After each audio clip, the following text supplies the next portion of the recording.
buenas noches, bienvenidos a Será Justicia. Bueno, seguramente los temas judiciales de hoy ya no están tan en la mira con lo que traemos aquí. Y es cuando más nos gusta hacer Será Justicia, porque de pronto traemos a la memoria un tema que fue noticia la semana pasada. Claro, hoy, bueno, comenzó el primer día de juicio oral y público por la causa Cromañón 2, un tema que hemos tratado y seguiremos tratando aquí. Hay también una orden de la Corte que habilita a la Fiscalía de Investigaciones Administrativas del Estado a investigar a Moreno. Lo habilita, no ordena, lo habilita a investigarlo por una denuncia que en su momento se hizo por enriquecimiento ilícito, motivo por el cual se fue Manuel Garrido de la Fiscalía porque el procurador en ese entonces, Barrigui, no lo autorizaba.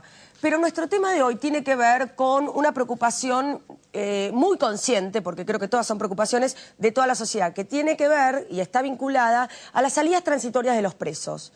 Hasta dónde estas salidas nos ayudan a todos como sociedad y cuándo se convierten en un peligro como sociedad. Lo hemos tratado ya en el caso de Soledad Barnia, con el juez de ejecución penal, que a mí en lo personal me tocó conocerlo personalmente, Axel López, que bueno, hubo un pedido que luego no prosperó de juicio político, pero en este caso estamos con la masacre de Hudson, donde hay puntos en común y por eso lo tenemos aquí también a Guillermo Barnia.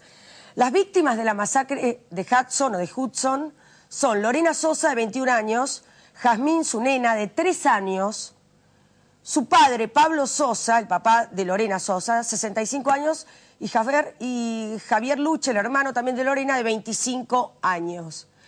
El preso aparentemente no reunía las condiciones para obtener este beneficio. Este beneficio que además la ley está siendo ahora tratada en el Congreso de la Nación, ya tiene media modificación en la Cámara de Diputados y está en el Senado para actualizarse un poco más, adaptarse, más que actualizarse, adaptarse a los tiempos reales y a la situación real de los presos. Vamos a tratar este tema con personas que no han elegido, pero les tocó vivirlo de cerca, legisladores y también un juez de ejecución penal después de la pausa.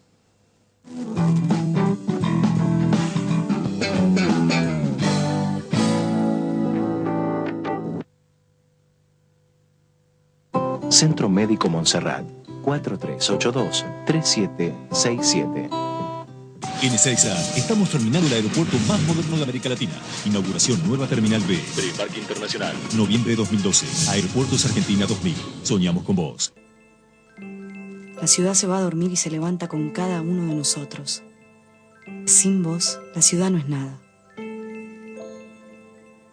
Por eso en todo lo que hacemos estás vos. Buenos Aires, ciudad. Cámbiate a Ospose Integral. Gana tu salud, ganas vos. Ospose Integral. Compromiso médico.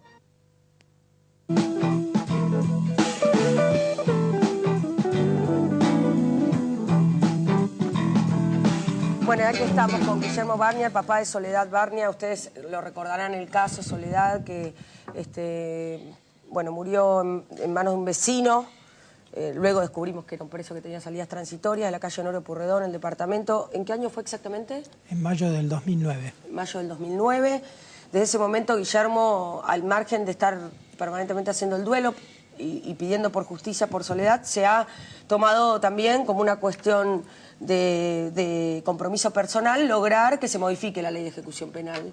Y por eso queríamos que estuviera aquí. Gracias por estar aquí, Guillermo. Gracias por invitarme. Y el diputado provincial del Frente para la Victoria, Iván Budassi, que pidió, a propósito de lo casuístico, el crimen de Hudson, pidió justamente junto a otros 3 legisladores en la provincia de Buenos Aires el juicio político. Los diputados Lorenzino, Iván Budassi, que está aquí con nosotros, Martín Cosentino y Rodolfo Irial solicitaron que se investigue al juez que ustedes entienden, no, si el juez actuó de manera negligente, ustedes pueden tener la hipótesis, quieren que se demuestre o no, estamos hablando del juez de ejecución penal José Villafañe. ¿Por qué?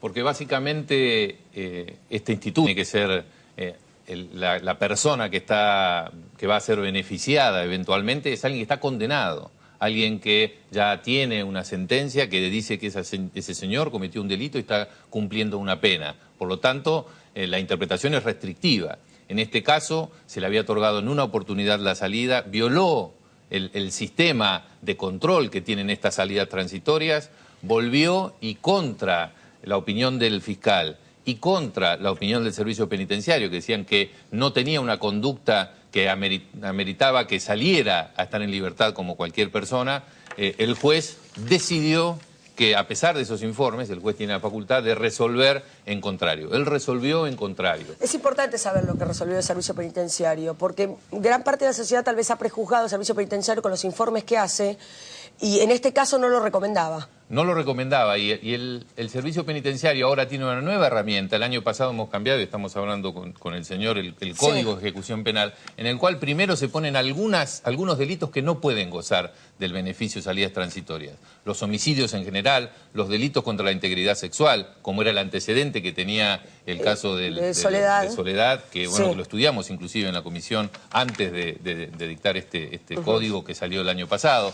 Bueno, tenemos primero esto que claramente no pueden gozar de estos beneficios, pero luego esta cuestión de, bueno, el juez tiene algún margen de apreciación. Si el juez se equivoca, me parece que hay que investigar si se equivocó y en qué grado, y efectivamente que, bueno, si se puede probar que no actuó correctamente, debe ser removido. En este caso, en un artículo periodístico, creo que es del diario El Día, decían, bueno, que la fiscal Beatriz Castellanos había solicitado que se revoque el beneficio de las salidas, pero que el juez destacó que se detuvo a un hombre, bueno, que dijo llamarse, bueno, Melazo, etcétera, bueno, no importa, que el doctor Villafañe entendió que el preso no cometió infracciones graves o reiteradas como para revocarle las salidas transitorias. Claro, y la ley interpreta esto como un beneficio. Esa es una gran discusión, si esto es un derecho que tiene o es un beneficio. Nosotros creemos que esto es un beneficio porque la persona está condenada y está penada, entonces tiene que ser de interpretación restrictiva. Y el Código habla de conducta ejemplar, y claramente quien lo ha violado de alguna forma, el juez consideró que no es una violación grave, pero no tiene esa conducta ejemplar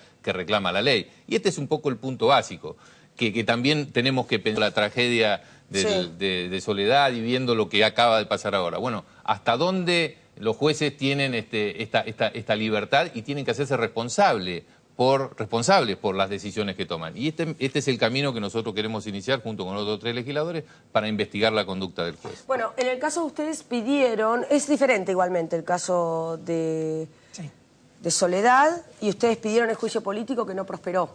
No prosperó en el Consejo de la Magistratura, tuvo solamente el apoyo del voto del doctor Kunkel, pero todos los demás integrantes dijeron que no ameritaba seguir el juicio político. Sí, era el juez Axel López, que salió a hablar, a diferencia del juez Villafañe, para defenderse, para decir que él actuó bajo derecho, conforme a la ley. Sí, bajo derecho, pero avisando que él no le podía leer todas las causas.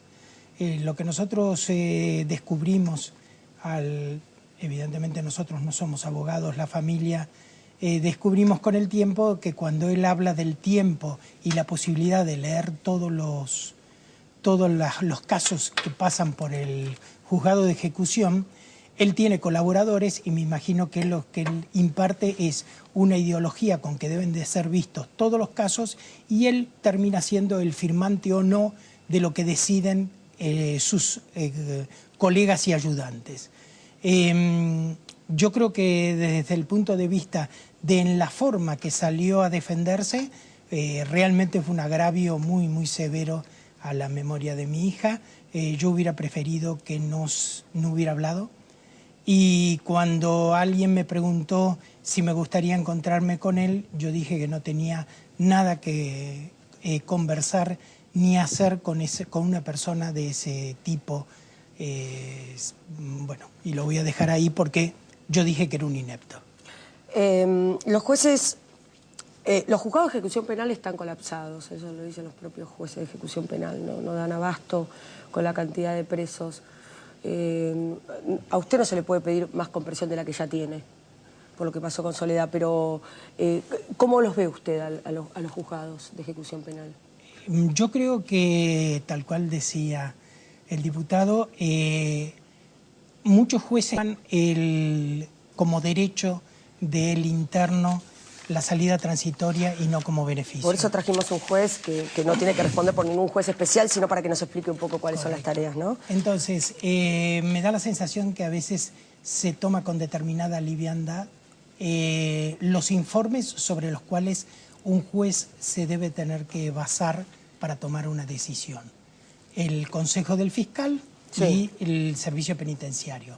En el caso de Soledad, fue distinto en las primeras salidas transitorias. Cuando el preso pide agregar el único día que no estaba con la familia, que era los días viernes, porque decía que el sábado y el domingo no lo podía utilizar para trabajar porque estaba con la familia, entonces necesitaba un día más para trabajar. Un día hábil. Un día hábil para trabajar. El servicio penitenciario casualmente esa salida la niega, y también el fiscal. Y él la otorga bajo palabra, ni siquiera sobre, se dice tuición. Caución. Sobre caución. ¿No fue igual este caso? ¿No fue bajo palabra? Sí, pero me parece interesante, Lorena, lo que nos decía del tema ideológico, porque también es un tema de la concepción de quien tiene que llevar adelante esto. El tema del derecho a las salidas transitorias, el tema no del garantismo, porque todos debemos ser garantistas y proteger los derechos, pero sí del abolicionismo. Hay muchos jueces que realmente creen que el sistema es un sistema de castigo irreflexivo y que deberían o tender a abolirse todo tipo de condenas, todo tipo de castigos personales como lo que tienen cuando uno comete el delito. Entonces, esa ideología que late detrás de cada uno que tiene que tomar esas decisiones impregna también estas consecuencias que nosotros estamos viendo en la masacre de Hudson y en el caso de Soledad.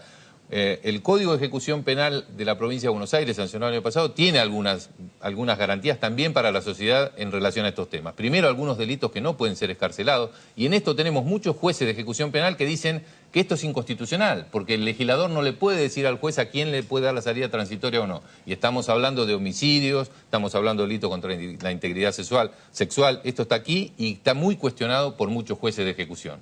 Y también el otro punto de darle algunas garantías al proceso, que no sean solo los del servicio penitenciario, sino también complementados con algunos auxilios técnicos que tienen que tener estos jueces al tomar las decisiones, que sabemos están recargados, que sabemos que tienen muchos casos para atender, pero también que tienen que tener la responsabilidad necesaria para que este beneficio no sea otorgado livianamente. ¿Ustedes observan que la cuestión de la fuga y recaptura de presos y la conducta de los presos que están, digamos, bajo el cuidado y control de un juez de ejecución penal es igual en todas las áreas del país? Le pregunto a usted, Guillermo, que seguramente está siguiendo...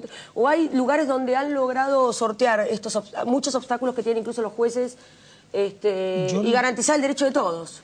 De las familias de las víctimas y de los presos. Por lo que estoy enterado, hay determinadas jurisdicciones que cuando un preso que está con libertad condicional o salidas transitorias se fuga, llamémoslo así, se fuga y no se presenta como cuando debe presentarse, tanto sea en el juzgado o en el presidio que le corresponde, hay determinadas jurisdicciones con alta recaptura y otras con muy baja recaptura. Por ejemplo, eso llama la atención. Es una jurisdicción con alta recaptura. Con alta recaptura. Y sin embargo, creo que San Martín nada. Claro, creo que al menos en la provincia de Buenos Aires hay una gran diferencia entre el interior y el conurbano, en donde los tejidos sociales hacen que uno pueda saber dónde está, qué es lo que pasa y cómo lo puede recapturar. Pero el punto interesante es que también todo el sistema está impregnado de algún tipo de ideología que ve esto, vuelvo a reiterar la palabra, beneficio. Yo he hablado con muchos jueces de ejecución que dicen que tienen problemas con los asistentes sociales porque creen que están para asistir y no controlar a quien es liberado. Entonces, tampoco le prestan esa ayuda para ese control en la calle día a día que tienen que hacer. Entonces, creo que estamos necesitando un cambio en toda esta estructura, sobre todo para que exista un mayor control, no solo sobre los jueces, sino sobre todo los operadores del sistema, para que este beneficio, para quien, repito, está condenado, fue encontrado culpable, sea otorgado con prudencia. Bien. Bueno, antes de despedirlos, les quiero mostrar esto. Nos lo trajo Guillermo Barnia. Es el proyecto de ley que ya tiene media sanción. Ustedes véanlo, pero va a estar en la página web, serajusticiadigital.com. Es el proyecto de ley que ya tiene media sanción en la Cámara de Diputados. Familiares de víctimas, en este caso puntual, los familiares de Soledad han trabajado mucho junto a legisladores para que prospere y tenga media sanción antes de fin de año. Ahora está en manos de una comisión del Senado la modificación de cuestiones básicas. Por ejemplo, incluir que quienes están condenados por delitos de abuso sexual o delitos de índole sexual, no puedan gozar de este beneficio. Puedan gozarlo, pero se agrega, dependiendo del juzgado de ejecución, se agrega un equipo que, independiente del servicio penitenciario, ayuda a determinar la posibilidad o no de reinserción en la sociedad. Son 5 puntos, ustedes se pueden meter en la página web, nosotros los vamos a colgar, para que ustedes vean cuál es el proyecto que tiene para analizar la Comisión de Asuntos Constitucionales y Legislación Penal, al menos, y que obviamente lo pueden modificar, ¿no? Pero vamos a estar pendientes de eso. Gracias a ambos, por haber estado aquí. Gracias a ustedes, y también vamos a colgar, si le vamos a dejar para que vean cómo funciona no, lo vamos a colgar sistema, en la página web. Cómo funciona el sistema en la provincia, en donde estos delitos, como el que afectó a Lorena, a quien estaba condenado, del cuádruple crimen de Hudson. Totalmente. Gracias, No, también por haber estado aquí esta noche. No se vayan, que estamos con un juez de ejecución penal de Quilmes para poder hablar con él en este último bloque.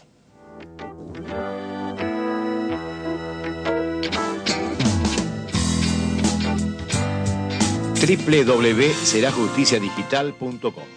La posibilidad de encontrar todos los programas emitidos por Metro y además tener un completo panorama del acontecer judicial más importante del país. www.serajusticiadigital.com. Información actualizada y análisis permanente de la realidad.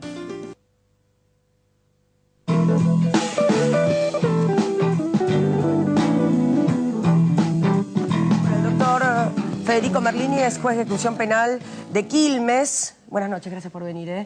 Estuve leyendo, buscando material junto a Pablo de Francesco, el productor ejecutivo del programa. Vimos que hace poco en Córdoba hubo un encuentro de jueces de ejecución penal que me parece que debe ser muy interesante porque ahí deben plantear todas las necesidades que tiene la justicia, las debilidades o falencias, ¿no? Sí, especialmente es un encuentro donde van jueces de ejecución penal, fiscales, defensores, operadores del sistema.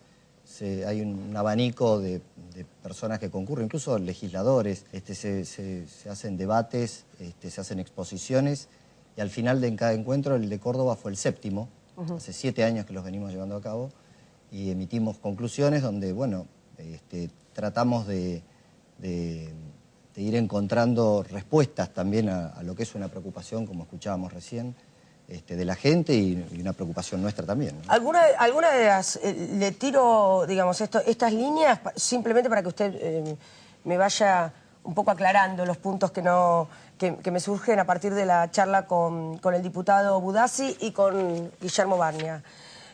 ¿La libertad transitoria es un derecho o un deber, es un beneficio o es un derecho? Es frecuente que no se tome en cuenta por parte de un juez el servicio de informe penitenciario federal y de la fiscal, que como en estos 2 casos que habían recomendado que no se les otorgara la salida de libertad transitoria. ¿Necesitan más auxilios técnicos los juzgados de ejecución penal? ¿Cuál es el rol de los asistentes sociales? ¿Necesitan ustedes un rol más activo? Sí, son muchas preguntas. En realidad también son muchas preguntas relacionadas puntualmente con casos que, bueno, de algún modo también me tocan de cerca porque son colegas, es claro, gente totalmente. Que yo no vengo a responder ni por ellos ni por los casos en particular. Justamente por eso nosotros lo invitamos, no nos interesa y aparte no corresponde, como usted dice, que opine un caso puntual, pero sí saber pero en este cómo trabajan, ¿no? Y en este contexto de esta cantidad de interrogantes o de disparadores, me parece que sí es clave tener en claro que a partir de la creación de las leyes de ejecución, que esto sucedió en principio en el año 96, la ley de ejecución penal en el orden nacional, y en el año 98, a fines del 98, en el ámbito de la provincia de Buenos Aires, lo que no significa que las legislaciones del resto del país no hayan adoptado elegir por la ley nacional, y en su caso alguno ha hecho algún tipo de agregado. Como en el caso de la provincia. Exactamente. La provincia de Buenos Aires decidió tener su propia ley de ejecución penal. Con estas 2 leyes, al margen del inconveniente que genera la aplicación de ambas normas para la aplicación de este tipo de institutos, lo cierto es que receptan la modificación, la Constitución Nacional con la incorporación de los tratados internacionales, claro, donde colocan la situación de las penas de efectivo cumplimiento en una modificación del paradigma. Es decir, esto que está instalado en el imaginario de la sociedad, de que las penas están impuestas para ser cumplidas en su totalidad dentro de la cárcel, sí, se modifica con la incorporación de los tratados internacionales desde la Constitución Sí, Nacional. desde el 94 en adelante. Y las leyes de ejecución en realidad lo que vienen es a plasmar el modo en el que se debe cumplir esta modificación del paradigma. Es decir, las penas dejaron de existir para ser cumplidas en su totalidad dentro de la cárcel. Sí, esto es a partir de que suscribimos a todos los tratados internacionales. Exactamente. Y entonces la legislación lo que vino es a dar una respuesta concreta a esto. Claro. Es decir, aquellas condenas de efectivo cumplimiento, la intención de la ley es que se evite sean cumplidas hasta el final de sus días. ¿Por qué? Porque es importante resolver la reincorporación, la reinserción, todas las teorías de la persona que está privada de su libertad nuevamente al medio libre. Este es el principal objetivo que tienen las leyes de ejecución, insisto, receptadas a partir de los Ahora, qué tratados. responsabilidad, ¿no? Un juez, porque digo, son estos dos casos y cuantos más que también le quitan, al estar debatiendo y tratando incluso a nivel nacional de modificar la ley, le quitan la oportunidad a un montón de gente que justamente podría reinsertarse o podría volver, Bueno, pero justamente con dos casos terribles, o sea, que llega a masacres, a muertes, a asesinatos. Es que los casos paradigmáticos de este tipo, en realidad, tapan y ocultan todos los casos de reinserción posible que se han dado. Que se han dado, que se dan a veces por casualidad, a veces se dan porque hay interacciones por parte de aquellos organismos encargados de suplir estas falencias y consiguen darse respuestas. Lo que hay que tener en cuenta también en el ámbito de la provincia de Buenos Aires, hace muy poquito se cumplen 7 años del fallo Berbisky. Claro. Hace unos días. 7 años del fallo Berbisky. El fallo Berbisky, un fallo que buscaba, hace un ratito el legislador explicó que hubo una modificación de la ley y esa búsqueda del fallo lo que tendía era tratar de compatibilizar del mejor modo la ley nacional con la ley provincial. Claro. Algo que en algunas cuestiones no ha quedado definitivamente entrelazada. Pero las cárceles de la provincia de Buenos Aires todavía no están, o sea, hay superpoblación. Obvio, sí. Y esa superpoblación está además complementada con gente que no tiene condenas firmes. De hecho, casi el 70% de las personas detenidas son procesados. Sí. ¿Usted tiene alguna máxima con la que trabaja en su juzgado, doctor, en el sentido de violó salida transitoria, inmediatamente no se le otorga de nuevo? Cometió delito de abuso sexual, inmediatamente, en términos generales. Sí, la máxima es que cada caso es un mundo. Y cada caso hay que abordarlo de un modo particular. Y que cada caso merece un tratamiento específico. Y que cada caso, además, debe ser tratado de manera personal. Es decir, no hay caso en el que no hayamos conocido, visto, entrevistado, tomado audiencia con la persona.